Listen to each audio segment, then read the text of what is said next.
Sindikatu abertzalek bat egin dute Euskal Herrirako lanbide arteko gutxieneko soldata propio bat lortzearen aldeko borrokan.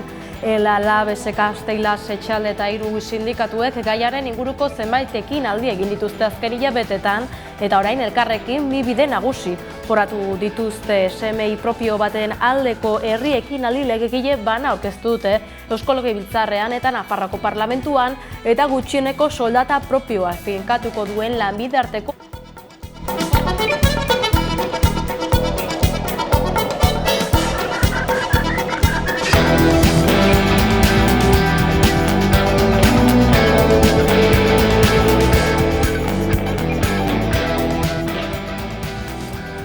Sindikatu abertzaleek bat egin dute Euskal Herrirako lanbide arteko gutxieneko soldata propio bat lortzearen aldeko borrokan.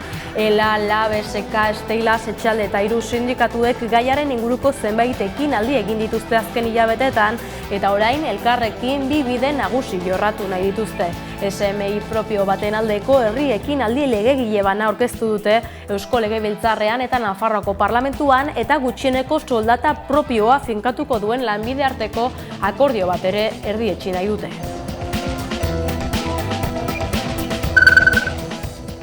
Matxismoak eragindako indarkeriaren aurrean ezinbesteko gizarte osoaren erantzuna, elkartasuna eta salaketa irmoa. Ostiralean 84 urteko emakume bat hil zuten Barakaldon eta haren semea atxilotu zuten hiltzailea zelakoan. Urteko lehen hilketa matxista salatu dute herritarrek Barakaldon eta bertan eta Hego Euskal Herriko 4 hiriburuetan Euskal Herriko emakumeon mundu martxak deituta.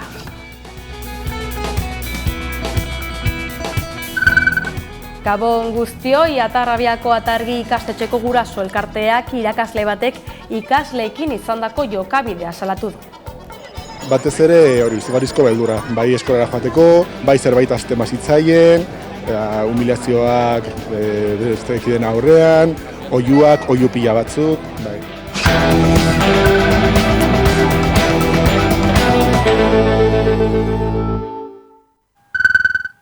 Ongi etorri, urteroko manifestazio nazionalaren atarian prentsaurrekoa egin zuen atzo Sare Herritarrak. Behin betiko lelopean manifestazio nazionalera deitu du Sare Herritarrak hilaren 11-arako. Begoña Atxa Sare Herritarreko bozeramailarekin izan da 11 telebista.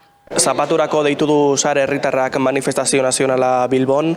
Bego Atxa, eguerdion. Eguerdion. Ze modu, zelan doaz prestaketak? Bueno, ongi, azken orduko prestaketekin, dena erdi antolatuta daukagula esan dezakegu, baina gauza txiki batzuk oraindik ere zehazteke dauzkagu eta horretan ari gara. Behin betiko da aurtengo leloa ze helbururekin antolatu duzu aurtengo manifestazioa? Bueno, betiko helburuarekin ez, baina batez ere lema horrek esan nahi duena da, batez ere badela garaia behin betiko gatazka gainditzeko eta presoen aferari irtera emateko, ez? Eta ze argazki dekogu gaur egun presoen arira? Bueno, egun 150 preso daudela esan genezake, datuak gora eta bera egiten dute ateratzen diren heinean, baina gutxi gora bera 150 preso bat izango dira, eta helburua da hemendik eta aurrera legedia onartu den legedia aldaketekin eta azken finean salbuespen lege eta politiken bukaera horrekin datu horiek edo zenbaki horiek gutxitzen joatea, ez? Helburu hori da eta manifestazioen helburua hain handi batean hori ere bada, ez? Esan duzu bai badala helburu bat festa eta aldarrikapena nola baina nahaztea? Bai, ala, sarek egiten ditugune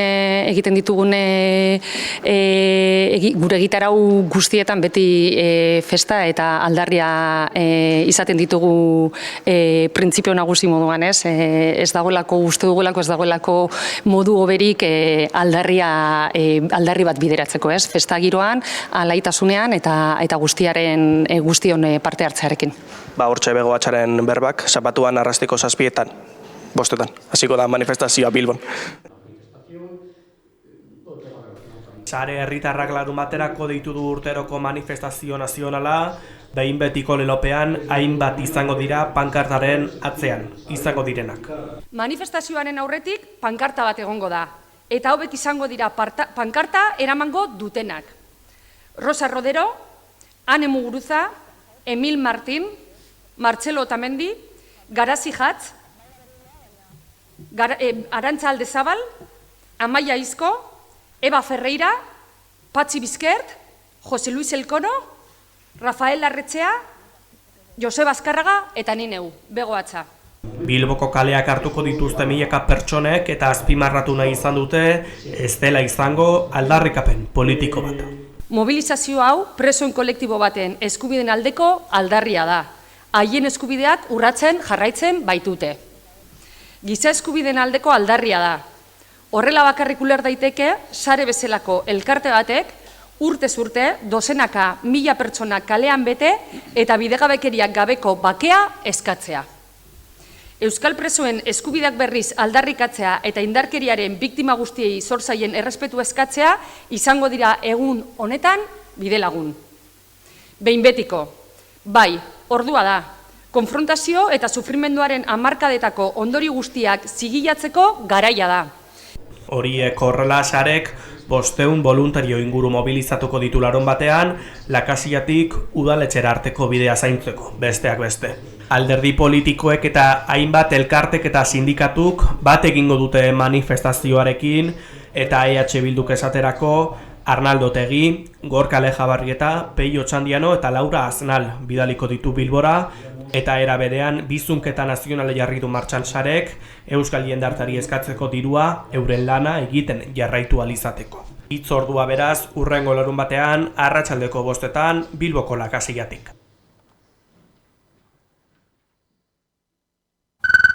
Sakabanak eta politika pairatu duen Iñaki Erro presoia hilda gaixotasun baten ondorioz.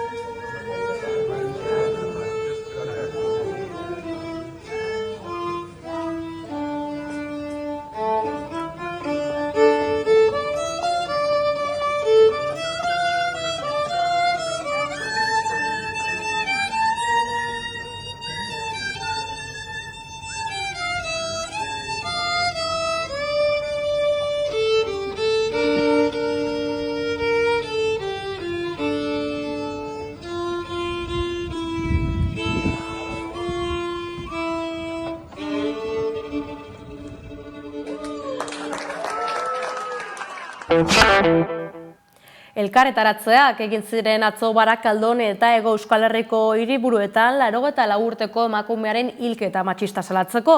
Barakaldoko Argitan elkarteak indarkeria matxistaren aurrean jarduteko protokoloak nola aplikatzen ari diren sakon eta zorrotz berrikustea eta biktimak benetan eta eraginkortasunez babesteko beharrezkoak diren aldaketak ezartzea eskatu du.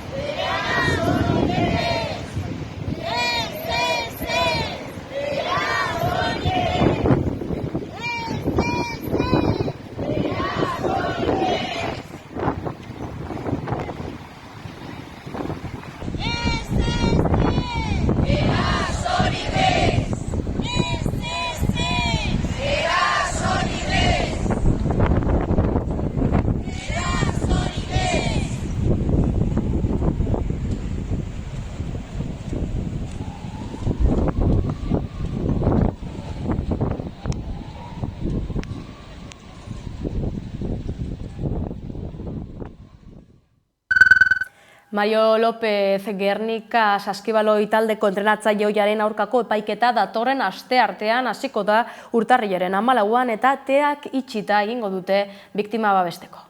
Astelehenean hasiko da Mario López entrenatzaile ohiaren aurkako epaiketa Bizkaiko lurralde auzitegian. Akusazio partikularrak 18 urteko kartzela zigorra eskatzen du, fiskaltzak bere aldetik 14 urtekoa, 3 egunez luzatzea espero da epaiketa eta ateak itxita egingo da. Urtarrilaren 14an astelehenean hasiko da Mario Lópezen aurkako epaiketa Bizkaiko lurralde auzitegiaren 6. atalean. 3 egunez luzatzea aurre ikusten da eta epaimahaiak erabaki du ateak itxita egingo dela epaiketa, akusazio partikularrak hala eskatuta. Gogoratu dezagun 2022an emakume batek Mario López Lointek Gernika taldearen entrenatzaile ohia salatu zuela, adingabea zela eta 3 urtez sexu abusuak egin zizkiolako.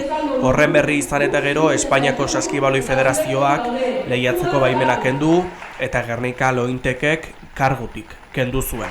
Hain zuzen emakumeak salatu zuen Mario Lopezen etengabeko sexu abusuak jasan zituela 3 urtez, 1988tik. Era berean salatu zuen entrenatzaileak indarkeria eta kontrol zorrotza erabiltzen zituela eta horregaitik sexu eraso jarraituaren delituari nagusikeria eta konfiantzaz abusatzea larrigarri gisa gehitu dizkio akusazio partikularrak. Horrez gain, 18 urteko kartzela zigorra eta 150.000 euroko kalte ordainak eskatu ditu akusazio partikularrak, kalte moral eta sozialagatik. Fiskaltzak bere aldetik 14 urteko espetxealdia, biktima bizi den herrira 10 urtez hurbiltzeko debekua eta ahozko epaiketa hasteko eskatu zuen. Horiek horrela, hurrengo astelehenetik aurrera epaituko dute Mario López, Bizkaiko Lurralde Auzitegian ateak itxita, epaimahaiak hala erabakita. Era berean, Hego Euskal Herrian jada baden sexu erasoen biktimentzako laguntza Espainian ere izango da.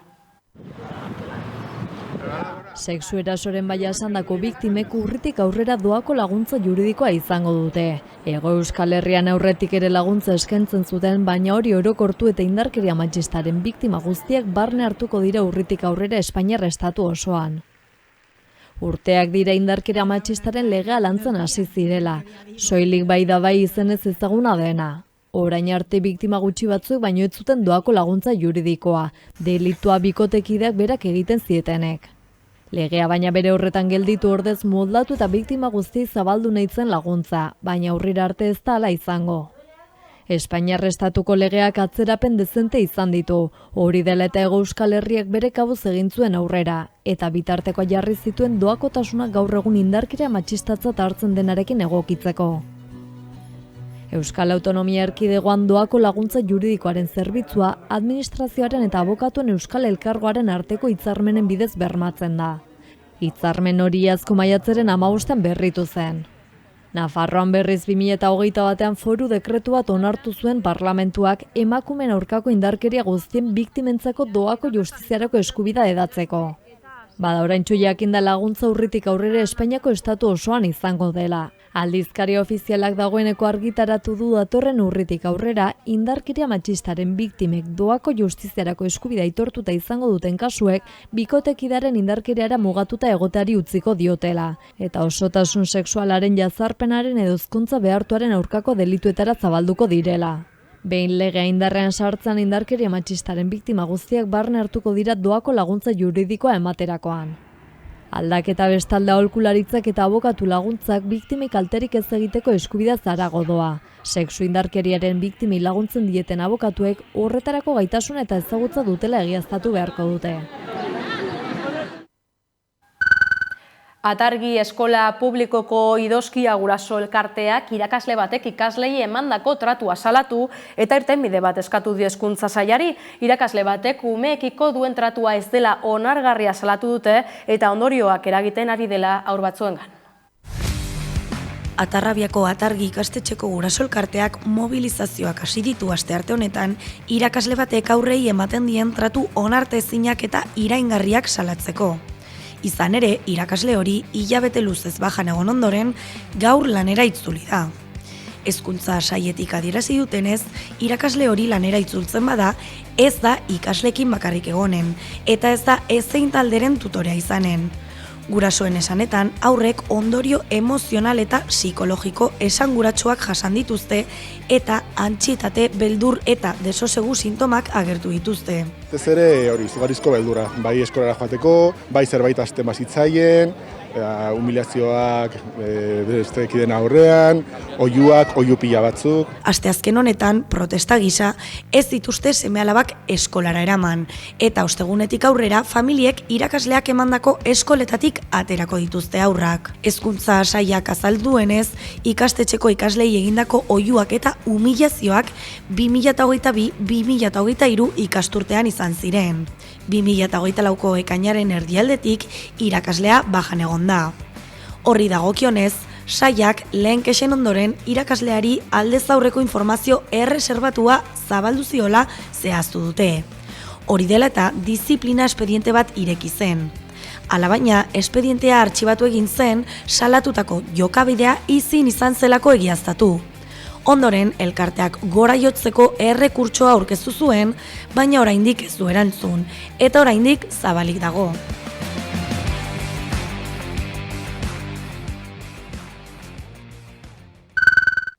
Berrogeta hiru udalerri tentsionatu izendatzeko eskatu dio kaleratzeak stopek lakuari. Euskal Autonomia Erkidegoko kaleratzeak stopek eragile ugarirekin batera idatzi bat erregistratu zuen etxebizitza sailean Denis Itxaso sailburuari zuzendua zona tentsionatu izendatzeko protokoloa aldatzeko eskatuz.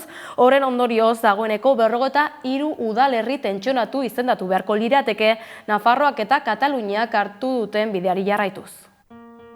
Kaleratzeak stop elkarteak 43 udalerri tentsionatu izendatzeko prozedura aldatzeko eskatu dio Denis Itsasori, Lakuako gobernuko etxebizitza sailburuari. Eskakizuna Euskal Autonomia Erkidegoan aldez aurretik etxebizitza plan bat aurkeztu beharrez izateko egiten da, izendapenaren ondoren baizik, Nafarroan eta Katalunian ezarri den bezala. Elkartearen ustez, beharrezkoa da deklarazioaren ondoren plana aurkezteko aukera ematea, egiteko zailtasuna, eskatzen duen denbora eta horretan diharduten enpresen eskazia direla eta. Era berean, deklaraziorako sarbide desberdina izatea arazo gehiago eragin ditzakela alokairu merkatuan. Spekulazio prezio handiagoa ekar liezaiekeelako eremu horretako beste udalerriei. Nafarroan, Maria Txibiteren gobernua eta Begoña Alfaro kontseilaria izan dira aurrea hartu eta baldintzak betetzen dituzten udalerriak tentsionatutzat jo dituztenak. Udalak eskatu arte itxaron gabe, Euskal Herria Autonomia Erkidegoan ezarri den bezala. Alokairu sozialaren aldeko aurrekontu apustu serioa sendotzen hasiko den urtea izan behar duela dio kaleratzeak stop elkarteak, hauteskundeetan eta itun sozialean konpromisoa hartu zuten bezala. Halaber, aldi baterako alokairo kontratuen iruzurrari amaiera ematen dion urtea, kontratu horiek egiteko frogatutako arrazoi bat eskatuz. Justifikaziorik gabe utzik dauden etxebizitzetan kanona ezarri behar dela gaineratu dute, hauek bakarrik alokairura bideratzeko pizgarri neurriekin daudenean.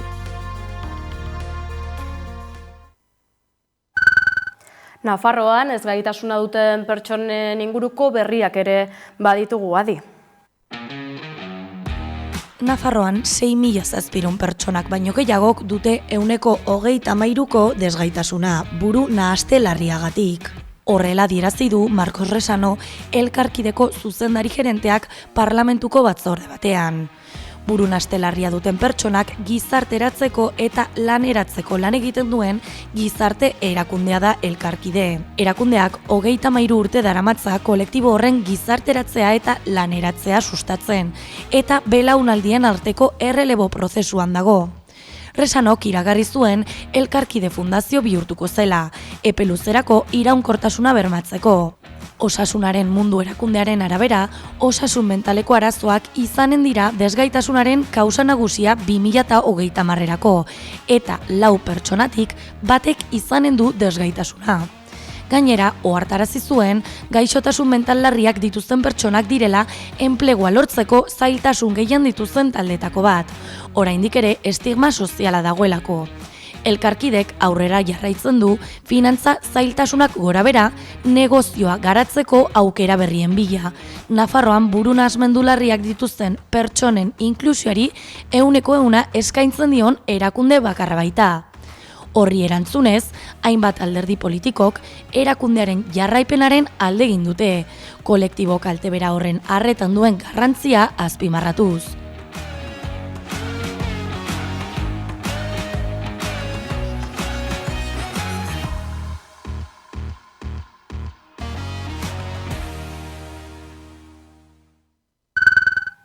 Ezaguna da jada nork zabalduko duen aurtengo txotx garaia, gure zirkua Euskal Herriko zirkuko kidei egokitu zaie aurten 2025ko txotx boladari ekitea.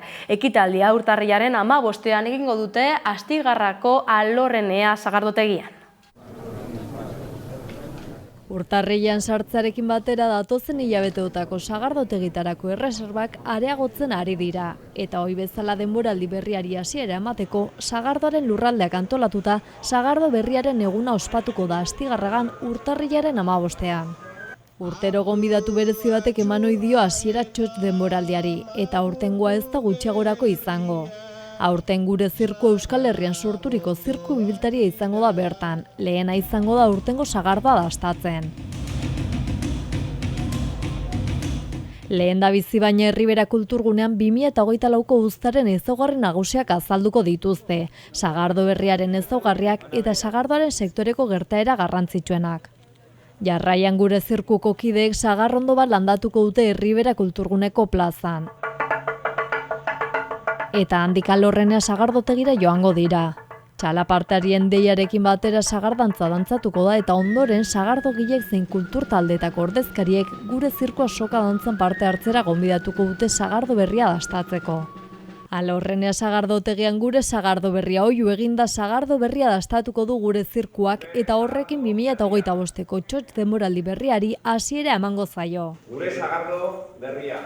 Sagardo berriaren eguna ospatzen duten 32. urtea izango da aurtengoa. Euskal Herriko aurpegi ezagunak ikusi izan ditugu urtero ongi etorria emanez denboraldiari.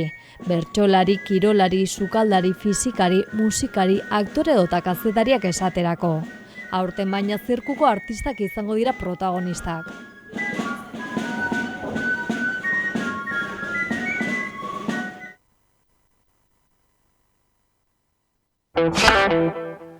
Gutxieneko soldata propio baten aldeko herri ekimenak erregistratu dituzte gaur sindikatu abertzaleek Gasteizko Legebiltzarrean eta Nafarroako Parlamentuan. ELA, LAB, ESK, STEILA, Etxalde eta 3 sindikatuek Hego Euskal Herrirako lanbide arteko gutxieneko soldata propio baten aldeko herri ekimen legegileak erregistratu dituzte Gasteizko Legebiltzarrean eta Nafarroako Parlamentuan. Sindikatuek azaldu dutenez, Hego Euskal Herriko errealitate sozioekonomikoa eta sindikala kontuan hartzen duen lanbide arteko gutxieneko soldata bat ezartzea buru jabetzaren aldeko aurrera pauso garrantzitsua izango litzateke. Sindikatuek oharbidez azaldu dutenez, 2 bide nagusi jorratuko dituzte. Lanbide arteko gutxieneko soldata propio baten aldeko herri ekinaldi legegile bana aurkeztu dute Eusko Legebiltzarrean eta Nafarroako Parlamentuan, eta gutxieneko soldata propioa finkatuko duen lanbide arteko akordio bat ere erdietsi nahi dute. Eusko Jaurlaritzak adierazi du begi onez ikusten duela sindikatuek aurkeztutako eskaeraren helburua. Gasteiz eta Nafarroako Parlamentuetan herri ekimen legegile bana erregistratu dituzte, horrela Hego Euskal Herriko administrazioek legezko gutxieneko soldata arautzeko aukera eska dezaten. Sindikatuen ustez lanbide arteko gutxieneko soldata finkatzerako orduan hainbat irizpide erabil daitezke, baina argi dago Espainian finkatutakoa oso urrun geratzen dela Hego Euskal Herriko langileei bizi baldintza duinak bermatzeko. Era berean, beste lurralde batzuetakoekin alderatuta, bai osaerari dagokionez, bai ereduari dagokionez, hegoaldeko gizarte kultura sindikatu eta politika sarea bestelakoa dela babestu dute. Horregatik, langileen gutxieneko soldata propio bat ezartzea buru jabetzaren aldeko aurrera pauso garrantzitsua izan litekeela uste dute.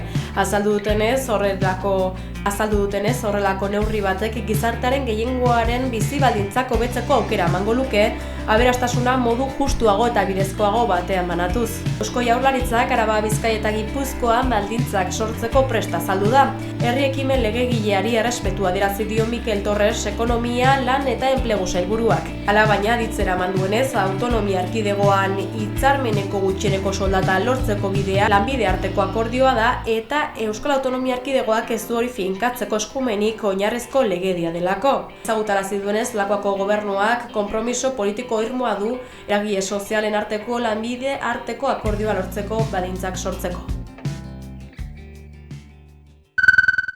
Langileen aldarriei jarraituz, Gasteizko Ambisako bezeroen arretarako zerbitzuko langileek greba mugagabean hasi dute urtea.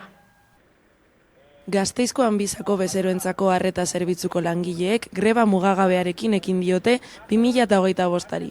Ela sindikatuak adierazi duenez, udalak eta PSek, udal sozietateko presidenteak, ez dute langileekin biltzeko borondaterik erakutsi. Hortaz, sindikatuak akordio oinarriak biltzen dituen dokumentu bat helarazi dio enpresari. Besteak beste plantilla handitzea lanaldi osoak eta lan egonkortasuna eskatzen dituzte. Era berean, arreta zerbitzua kudeatzen duen enpresari, Ambisari eta Gasteizko udalari negoziatzeko deia egiten diete. Azaroaren 18an eman zioten hasiera grebari zerbitzuko 5 langileek. Ordutik bilera bakarra egin dute azpikontratatutako enpresarekin eta ez dute inolako akordiorik lortu. Sindikatuaren hitzetan, borondate faltaren aurrean greba mugagabea hastea erabaki dute.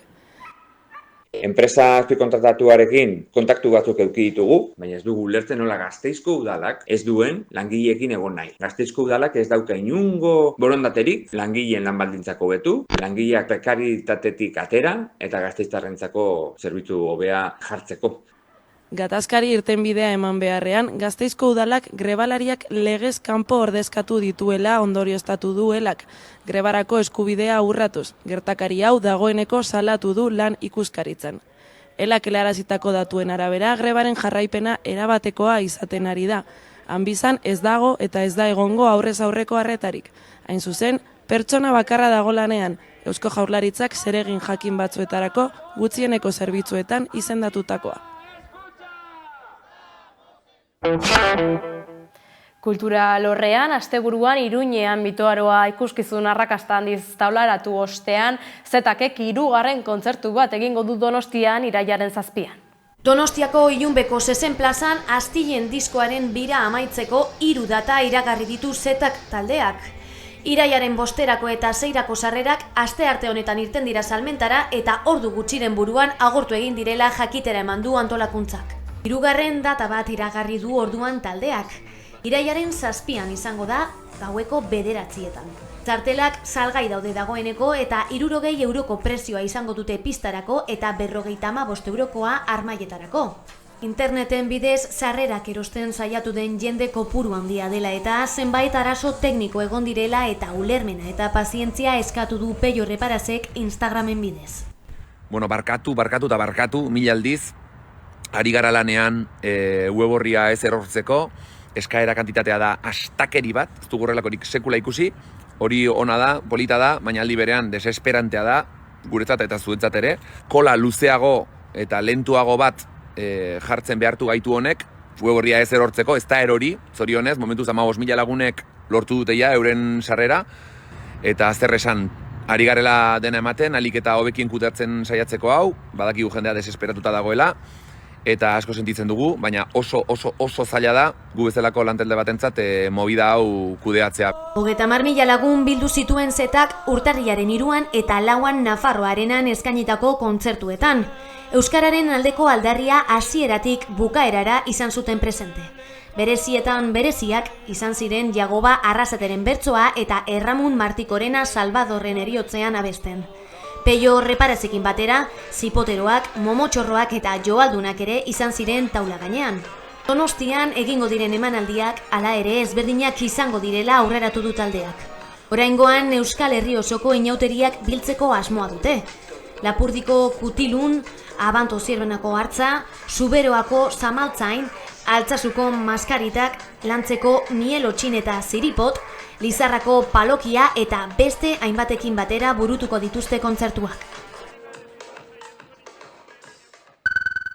Lakarri eta Altzaiko gazteek bultzatuta igandean urtarriak 12 hasiko dira urtengo maskaradak Zuberoan. Guztira 12 emanaldi egingo dituzte martxoaren 30 arte. Ez galdu.